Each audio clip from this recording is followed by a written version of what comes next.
नमस्कार साथियों। Daily India current affair के सेशन में आपका स्वागत है। आज का सेशन रहेगा साथियों 27 जून 2024 का। इस सेशन के अंदर जितने ही महत्वपूर्ण प्रश्न बने हैं इंडिया करंट अफेयर्स के, वो मैं आपके साथ शेयर करूंगा। साथ ही उन प्रश्नों से जुड़े हुए जो महत्वपूर्ण तथ्य आपसे पूछे जा सकते हैं उस पर भी जानकारी साझा करूंगा। 15 मिनट की एक क्लास होगी साथियों। इससे बाहर आपका इंडिया करंट अफेयर्स का क्वेश्चन जाएगा नहीं। और आपकी सुविधा के लिए साथियों इन्फ्यूजन नोट्स के टेलीग्राम चैनल पर है जो आपको इस सेशन की पीडीएफ मिल जाएगी। आज के दिन का पहला क्वेश्चन आपसे पूछा है कि भारत के एआई विश्वविद्यालय के कुलपति है जो किसे नियुक्त किया गया है। तो आंसर हो जाएगा साथियों साइमन मार्क को है जो साथियों नियुक्त किया गया है। भारत के पहले एआई विश्वविद्यालय के कुलपति किसे नियुक्त किया गया है। तो आंसर हो जाएगा साइमन मा को। यूनिवर्सल एआई यूनिवर्सिटी कृत्रिम बुद्धिमत्ता को समर्पित भारत का एक अग्रणी संस्थान है। साइमन मा को यूएआईयू यानी यूनिवर्सल एआई यूनिवर्सिटी का है जो कुलपति नियुक्त किया गया है। ये कहाँ पर है तो बॉम्बे के अंदर है। ये भी अपने को याद रखना है। तो इम्पोर्टेंट रहेगा साथियों, क्योंकि आर्टिफिशियल इंटेलिजेंस से आगामी प्रतियोगिता परीक्षा में है जो साथियों करंट अफेयर्स के क्वेश्चन पूछे जाएंगे। और उस हिसाब से ये मोस्ट इंपॉर्टेंट क्वेश्चन रहेगा कि भारत के पहले एआई विश्वविद्यालय के कुलपति है जो किसे नियुक्त किया गया है। तो आंसर हो जाएगा साइमन मार्क को है जो नियुक्त किया गया है। इंपॉर्टेंट साथियों ये क्वेश्चन रहने वाला है। आगे बढ़ेंगे साथियों, अगले क्वेश्चन पर बात करेंगे। अगला क्वेश्चन आपसे पूछा है कि चांद के अंधेरे हिस्से से मिट्टी लाने वाला प्रथम देश है जो कौन सा बना है। तो आंसर हो जाएगा चीन। कौन सा बना है चीन। चांद के अंधेरे वाले हिस्से से मिट्टी लेकर धरती पर लौटा है साथियों चांग E6। ये कमाल करने वाला चीन दुनिया का है जो पहला देश बन गया है। चीन के चांग E6 स्पेसक्राफ्ट ने इंदर मंगोलिया में सुरक्षित लैंडिंग की। इसके बाद चीन के वैज्ञानिकों ने जो सैंपलों पर अपने कब्जा कर लिया। तो इम्पोर्टेंट रहेगा साथियों कि चांद के अंधेरे हिस्से से मिट्टी लाने वाला प्रथम देश है जो कौन सा बना है। तो आंसर हो जाएगा चीन बना है साथियों। ये जो चीन का चांग E6 स्पेस क्राफ्ट था उसके द्वारा साथियों इसके अंदर है जो सफलता प्राप्त की गई। तो इम्पोर्टेंट रहेगा कि चांद के अंधेरे हिस्से से मिट्टी लाने वाला प्रथम देश साथियों कौन बन चुका है। तो चीन बन चुका है। तो इम्पोर्टेंट है, सीधा का सीधा साथियों आपसे ये क्वेश्चन पूछा जाएगा। भारत ने अंडर 17 एशियाई कुश्ती चैंपियनशिप में कितने पदक जीते हैं। तो आंसर हो जाएगा साथियों कितने जीते हैं 11 पदक जीते हैं। भारत ने अंडर 17 एशियाई कुश्ती चैंपियनशिप में कितने पदक जीते 11।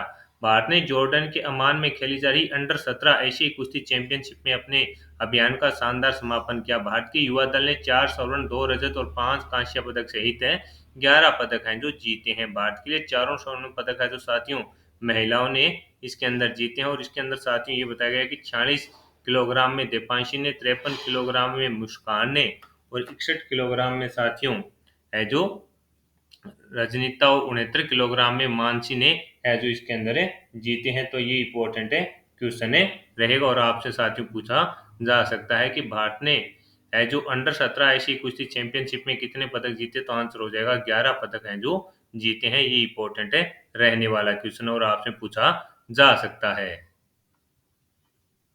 अगला क्वेश्चन आपसे पूछा है कि किस देश में महाराजा रणजीत सिंह की प्रतिमा स्थापित की गई। तो आंसर हो जाएगा पाकिस्तान के अंदर है जो साथियों ये जो प्रतिमा है ये पुनः स्थापित की जाएगी। पाकिस्तान के पंजाब में महाराजा रणजीत सिंह की जो मूर्ति है साथियों स्थापना होने के बाद है जो 3 बार अब तक खंडित की जा चुकी है। और अब इसको साथियों है जो पुनर्स्थापित किया जाएगा।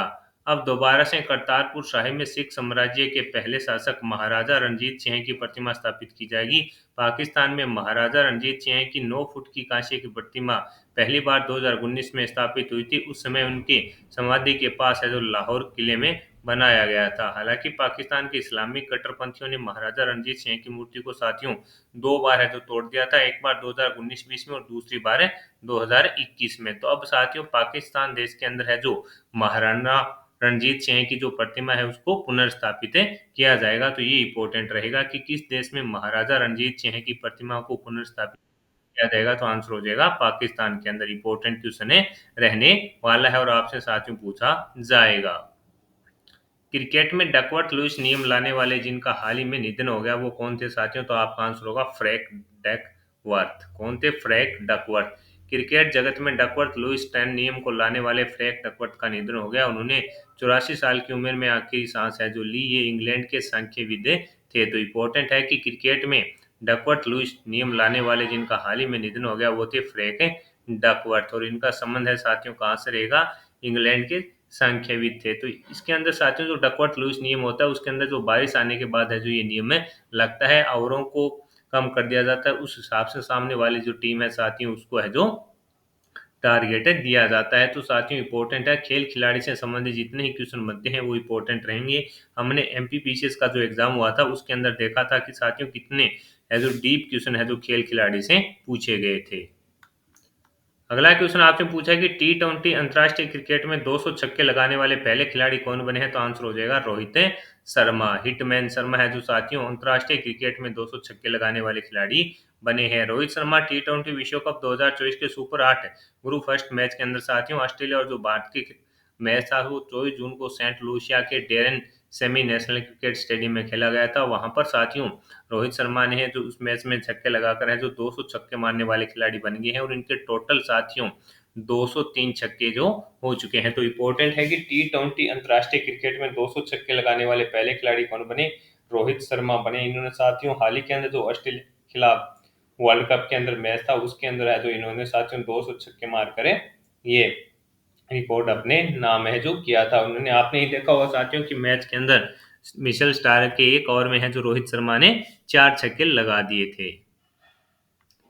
अगला क्वेश्चन आपसे पूछा है कि 18वीं लोकसभा के अध्यक्ष हैं जो कौन बने हैं? तो आंसर हो जाएगा ओम बिरला। एनडीए की तरफ से लोकसभा अध्यक्ष पद के उम्मीदवार ओम ओम बिरला है जो साथियों एक बार फिर से लोकसभा अध्यक्ष निर्वाचित हो गए हैं। ओम बिरला का वर्ष 1976 के बाद वर्ष 1970 के बाद यह पहला मौका था जब लोकसभा अध्यक्ष पद के लिए लोकसभा में चुनाव करवाया गया। कांग्रेस के सदस्य कोडिन्युकुल सुरेश को एनडीए के उम्मीदवार ओम बिरला के खिलाफ जो विपक्ष का उम्मीदवार बनाया गया था। इससे पहले स्वतंत्र भारत में लोकसभा स्पीकर पद के लिए केवल 3 बार साथियों 1952, 67 और 1976 में चुनाव हुए थे। लोकसभा में नेता प्रतिपक्ष राहुल गांधी को है जो चुना गया है और राज्यसभा में सदन के नेता साथियों किसे? जेपी नड्डा जी को। राज्यसभा में विपक्ष का नेता किसे? मल्लिकार्जुन खड़गे को चुना गया है। इंपॉर्टेंट है, यहाँ से देखिएगा साथियों, राज्यसभा में सदन के नेता के रूप में जेपी नड्डा को व राज्यसभा में विपक्ष के नेता मल्लिकार्जुन खड़गे को चुना गया है। और वहीं साथियों लोकसभा अध्यक्ष कौन बने हैं? ओम बिरला जी। और लोकसभा में नेता प्रतिपक्ष कौन बने हैं? राहुल गांधी जी। ये सब चारों चीजें साथियों अपने को याद रखनी और यहाँ से है जो आपसे पूछा जा सकता है। और स्पीकर पद के लिए साथियों इससे पहले है जो 3 बार चुनाव कब हुए थे? 1952, 67 और 76 में है जो चुनाव हुए हैं। उसके बाद साथियों अब है जो चुनाव हुए हैं और जो उम्मीदवार था सामने सुरेश है जो उसको भी अपने को नाम याद रखना है। तो ये इंपॉर्टेंट है रहने वाला है, सीधा का सीधा आपसे है जो पूछा जा सकता है। अगला क्वेश्चन आपसे पूछा है कि 64वीं अंतर्राष्ट्रीय चीनी संगठन परिषद की बैठक कहाँ प्रारंभ हुई? तो आंसर हो जाएगा नई दिल्ली के अंदर। कहाँ पर प्रारंभ हुई साथियों? नई दिल्ली के अंदर जो 64वीं अंतर्राष्ट्रीय चीनी संगठन परिषद की बैठक है जो नई दिल्ली के अंदर प्रारंभ हुई। 64वीं अंतर्राष्ट्रीय चीनी संगठन की परिषद की बैठक है 25 जून को है जो साथियों नई दिल्ली के भारत मंडपम में शुरू हुई है। चुनी चीनी उद्योग और जैव ईंधन क्षेत्रों से संबंधित मुद्दों पर चर्चा के लिए 25 से 27 जून 2024 को होने वाली बैठक 30 से अधिक देशों के प्रतिनिधि और कई अंतर्राष्ट्रीय संगठनों के प्रतिनिधि इसमें भाग लेने की उम्मीद है जो कर रहे हैं। तो इम्पोर्टेंट है कि 64वीं अंतर्राष्ट्रीय चीनी संगठन परिषद की बैठक कहाँ हुई? तो आंसर हो जाएगा साथियों नई दिल्ली के अंदर है जो इस बैठक का आयोजन है जो किया गया है। और कब से कब? तो 25 से 27 जून को साथियों इसका आयोजन है किया जाएगा और इसके अंदर 30 से अधिक देशों के प्रतिनिधि हैं जो भाग ले रहे हैं। विश्व के सबसे पुराने दीमक के टीले कहाँ पाए गए? तो आंसर हो जाएगा दक्षिणी अफ्रीका के अंदर। विश्व के सबसे पुराने दीमक के टीले कहाँ पाए गए? तो आंसर हो जाएगा दक्षिणी अफ्रीका। दक्षिणी अफ्रीका के नामाक्वालैंड में हुयो वेलेटेजी पुराने दीमक के टीले हैं जो लगभग साथियों 20% भूमि पर हैं जो फैले हुए हैं। तो ये इस प्रकार का क्वेश्चन कई बार है जो साथियों सीधा का सीधा पूछ लिया जाता है कि विश्व के सबसे पुराने दीमक के टीले कहाँ पाए गए हैं? तो आंसर हो जाएगा दक्षिणी अफ्रीका के अंदर हैं जो ये साथियों पाए गए हैं। दक्षिणी हार्वेस्टर दीमक इन रेतीली संरचनाओं में रहते हैं। वे सबसे लंबे समय तक दीमकों का घर रहे जो 13,000 से 34,000 साल पहले से हैं। तो इतने ये पुराने हैं। तो कहाँ पर मिले हैं? दक्षिणी अफ्रीका के अंदर ये पाए गए हैं। 2 वनडे मैचों में लगातार शतक लगाने वाली पहली भारतीय महिला खिलाड़ी कौन बनी है? स्मृति मंधाना।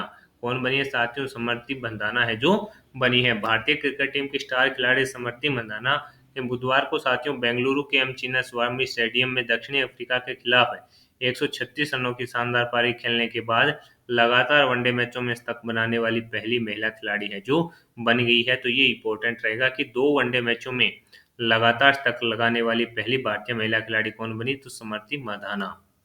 हाल ही में गामा रे बर्स्ट का अध्ययन करने के लिए किसने संयुक्त एसवीओम मिशन है जो लॉन्च किया, तो चीन व फ्रांस के द्वारा है जो लॉन्च किया गया है। कि हाल ही में गामा रे बर्स्ट का अध्ययन करने के लिए किसने संयुक्त एसवीओम मिशन लॉन्च किया, चीन फ्रांस के द्वारा space variable object monitor mission को लॉन्च किया गया। इसको लॉन्ग मार्च 2 सी रॉकेट से हैं जो लॉन्च किया गया। तो ये इंपॉर्टेंट है रहेगा किसके द्वारा साथियों, चीन व फ्रांस के द्वारा है जो इसको लॉन्च किया गया है। ये मोस्ट इंपॉर्टेंट क्वेश्चन साथियों रहने वाला है और आपसे पूछा भी जा सकता है।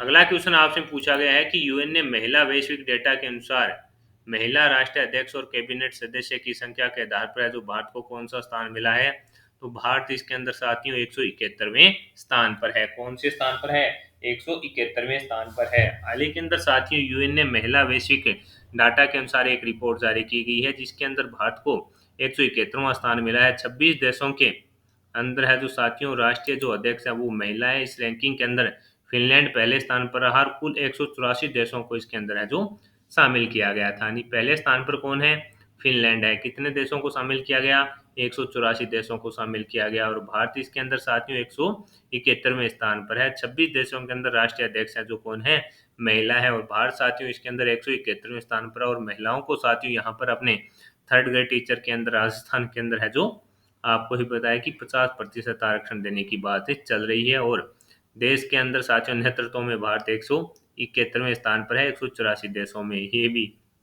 महत्वपूर्ण जानकारी है। हाल ही में गैर नाटो सहयोगी के रूप में नामित होने वाला अफ्रीका महाद्वीप का चौथा देश कौन सा बन गया, तो केन्या है जो साथियों इसके अंदर चौथा देश है बन गया है। इसके अंदर होगा क्या साथियों कि अब इसकी जो केन्या है उसकी जो सुरक्षा है उसकी जिम्मेदारी नाटो संगठन व अमेरिका के द्वारा है जो ली जाएगी। तो इम्पोर्टेंट है कि हाल ही में गैर नाटो सहयोगी के रूप में नामित होने वाला अफ्रीका महाद्वीप का चौथा देश कौन सा है, तो केन्या इसके अंदर चौथा देश बन गया। यानी अब इसकी जो केन्या की साथियों सुरक्षा की जो जिम्मेदारी है वो नाटो व अमेरिका के द्वारा है जो इसकी की जाएगी। और ये चौथा नामित होने वाला देश है जो बन गया है अफ्रीका महाद्वीप का। तो आज के सेशन के अंदर साथियों जितने ही महत्वपूर्ण प्रश्न बन रहे थे इंडिया करंट अफेयर्स के वो मैंने आपके साथ शेयर कर दिए हैं। साथ ही उन प्रश्नों से जुड़े हुए जो महत्वपूर्ण तथ्य आपसे पूछे जा सकते हैं उस पर भी जानकारी साझा कर दी है। सेशन आपको पसंद आया है तो इसे लाइक व शेयर जरूर कीजिएगा। कम समय में क्वालिटी कंटेंट के लिए साथियों जुड़े रहिएगा इन फ्यूचर नोट से। धन्यवाद।